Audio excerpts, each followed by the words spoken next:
Kichkintoy qizimning negadir ishtahasi yo'qolib, juda kam ovqat yeydigan bo'lib qoldi. Bir kuni xotinim qizimga yana ovqatini yedira olmayotganidan xunob bo'lib menga arz qildi. Oshxonaga chiqib, qizalog'imni ovqat yeyishga ko'ndirishga harakat qildim.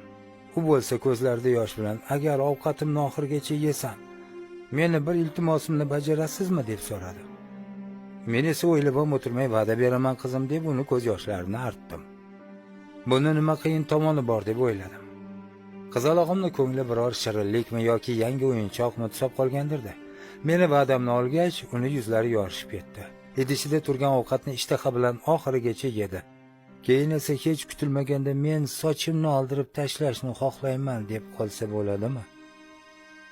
Bu gap xotinim va meni hayron qoldirdi.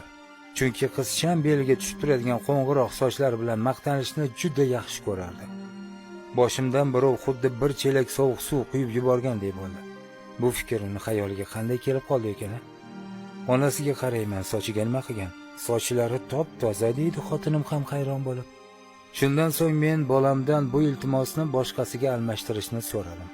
Unga o'yinchoqlar, kitoblar, chiroyli ko'ylakchalar, shirinliklar, xullas istagan narsasini olib berishga va'da berdim, lekin foydasi bo'lmadi. Xotinim jig'i biyron bo'lib, agar shunday qilsa uni jazolashini ta'kidlay boshladi. Qizim bo'lsa menga mo'ltirab qarar, "Dadajon, axir va'da berdingiz. Berilgan va'dani bajarish kerak deb o'zingiz aytgansiz-ku. Nahotki kattalar ham yolg'on gapirishadi" derdi ko'z yoshlari yuzini yuvib. Men chorasiz qoldim.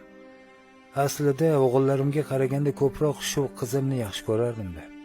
Uni shiringina erkaliklari, ishdan kelganimda bo'ynimga osilib, akalaridan arz qilishlari menga zavq bag'ishlardi. Qizimni ko'nglini sindirgim kelmadi. Xotinimni qarshiligiga qaramay, u bilan sartaroshxonaga yo'l oldik. Bir zumda qo'ng'iroq sochlar yer bilan bitta bo'lib yotar, qizimning boshi tap-taqir alfozga tushgandi. Uyga qaytganimizda ham, ertasiga ertalab maktabga ketayotganida ham uning kayfiyati a'lo edi. Lekin men bu kayfiyat maktabga yetib borgandan keyin bolalarni kal degan mazaxlardan so'ng yo'q bo'lishidan va qizchamning keyingi ruhiy iztirobidan xavotirda edim. Maktabga yetib borganimizda qizim mashinadan sakrab tushdi-da, sinf xonasiga chopib keta boshladi. Bir payt orqadan bir bolakayning qizimni chaqirgani eshitildi. Men ham darrov o'sha tomonga qaradim. Bolakay xursand holda chopib kelardi. Qizig'i, bolakayning ham boshida bir tola tuk yo'q, tap-taqir. Hayron bo'lib turgan edim, yonimga o'rta yoshli bir ayol kelib o'zini tanishtira boshladi. Ma'lum bo'lishicha, bu ayol o'sha bolakayning onasi ekan.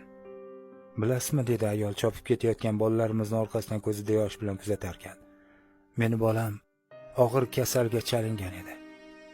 Dori-darmonlar ta'sirida uni sochlari bitta ham qolmay to'kilib ketdi. U har kuni maktabdan xafa bo'lib qaytardi. Qizingiz esa o'g'limga doim dalda berib, uni ruhan qo'llab turarkan. Ular juda yaxshi do'st ekanlar-da. O'tgan kuni o'g'lim uyga birinchi marta xursand qaytdi. Chunki qizingiz o'g'limga, men ham senga o'xshab sochimni oldirib kelaman, ikkalamiz bir xil bo'lamiz deb va'da beribdi." To'g'risi, men o'g'limning gapiga unchalik e'tibor bermagandim. Har qancha do'st bo'lishmasin, har qalay qiz bolaning chiroyli sochlarini oldirib tashlashga jazm etishiga ishonmasdim-da. Bugun qizingizni ko'rgach, bolamning ko'zlari birinchi marta quvonch bilan porladi. Uni yaqin orada bunchalik quvnoq kayfiyatda ko'rmagandim. Hammasi uchun qizingizga rahmat. Biz fidokorlikni bolalardan o'rganishimiz kerakka o'xshaydi.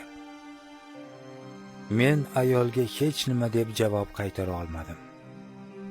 Chopib ketayotgan qizimning ortidan qarab qolarkanman, mening bolajonim, mening jajjigina farishtam birov uchun borlig'idan ham ketishi mumkin ekanligini isbotlaganidan ham lol edim, ham faxrlanardim.